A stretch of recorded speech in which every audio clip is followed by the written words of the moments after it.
قرآن کریم کې الله رب العالمین انسانانو ته خپل حکم خپل عادت الله انسانانو ته ورښولی دی چې څنګه د انسانانو اعمال وي دغه ترابه د الله رب العالمین د جانبه آسمان څخه فیصلې راځي د زمین د ځمکې والا انسانان اعمال سمولو د آسمان څخه به فیصلې د رحم راځي د خیر فیصلې به راځي او که چیرې د انسانانو اعمال غلط و نو د آسمانی فیصلې به د شر راځي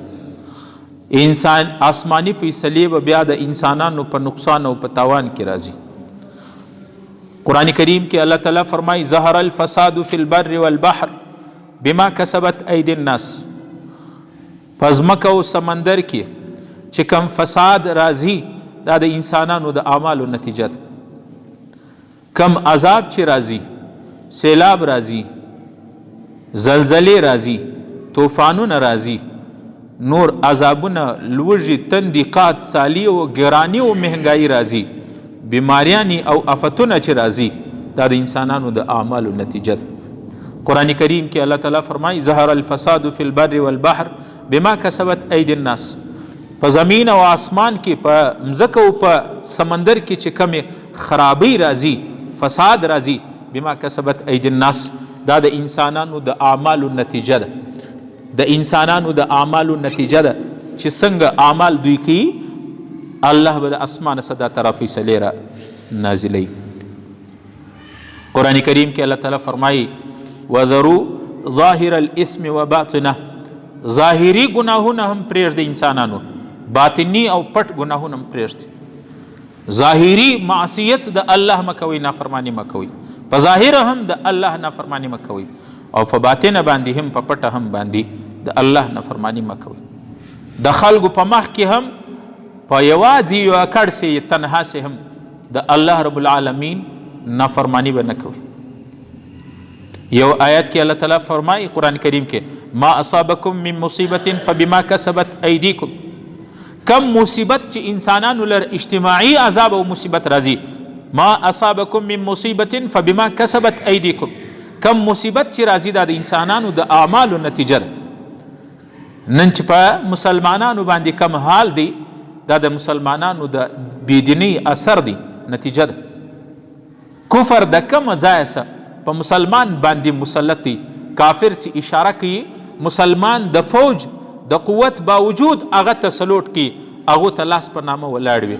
د الله خوف نن د مسلمان د زړه څخه وتلی دی د کفر خوف په ننه وتلی دی د هغه نتیجه دا ده چې نن مسلمان در په دره دی خوار و زار دی الله هم د رحم په نگاه نه ورته ګوري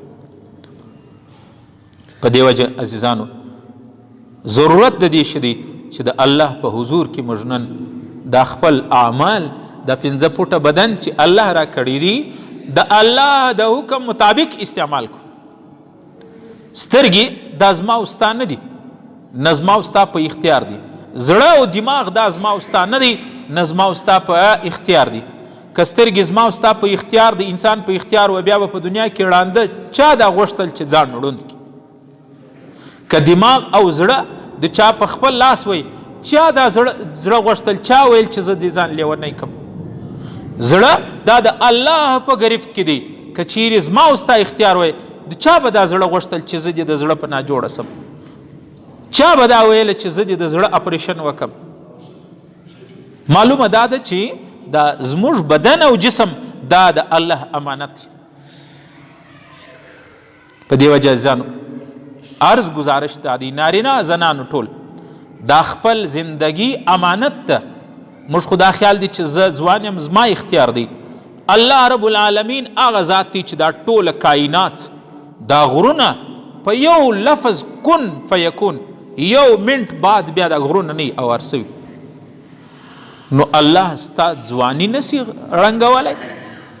الله ستا ځواني نسی ختمولی الله ستا دا صحت و دا روغتیا په بیماری نسی بدلولی یو میاشته ګورې روغ روانې بله میاشته ګورې 600 یاره کینسر سو جسم یې ټوله ویلې سو، بدن یې ختم سو. په دې وجه عزیزانو د الله نافرماني ونه کړو، الله ناراضه نه کړو. او که الله مې ناراضه کړي، په الله مې دي قسم بیا به دنیا هم بربادي، آخرت به هم بربادي. زموږ خو یقین دی د مسلمان چې دا زندگی دا یو چند روزه زندگی ده. لکه مسافر چې په لاره رواني، یو ځای ستړی سي د لمانځه یا د ډوډۍ دپاره بس ودرېږي، یو څه سټاپ وکړي بیا روان. دا دنیا خو داسې د یو سټاپ دی. دا د زندگی مقصد نه دی. زموږ زندگی د قبر څخه شروع کیږي، زموږ زندگی میدان محشر څخه شروع کیږي.